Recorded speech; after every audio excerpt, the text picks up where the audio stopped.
চলতি বছরের শুরুর দিকে যুক্তরাষ্ট্র ও ইসরায়েলি বিমান হামলার প্রথম তরঙ্গে নিহত ইরাকের সাবেক সর্বোচ্চ নেতা আয়াতুল্লাহ আলী খামেনির জানাজা ও দাফনের চূড়ান্ত সময়সূচি ঘোষণা করেছে দেশটির সরকার।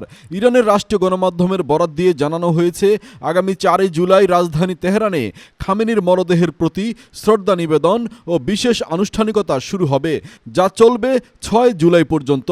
এরপর 7 জুলাই শ্রদ্ধা নিবেদনের জন্য তার মরদেহ পবিত্র কোম নগরীতে নিয়ে যাওয়া হবে। সব আনুষ্ঠানিকতা শেষে আগামী 9 জুলাই উত্তর পূর্বাঞ্চলীয় শহর ও খামেনির জন্মস্থান মাশহাদে তাকে দাফন করা হবে। এই বিশাল জানাজা ও শেষ বিদায়ের অনুষ্ঠানে সাধারণ মানুষের অংশগ্রহণ সহজ করতে তেহরানে প্রধান অনুষ্ঠানগুলোর দিনগুলোতে সরকারি ছুটি ঘোষণা করেছে সংশ্লিষ্ট কর্তৃপক্ষ। সরকারি কর্মকর্তাদের ধারণা, তেহরানের এই ঐতিহাসিক বিদায় অনুষ্ঠানে প্রায় 2 কোটি মানুষের সমাগম ঘটতে পারে।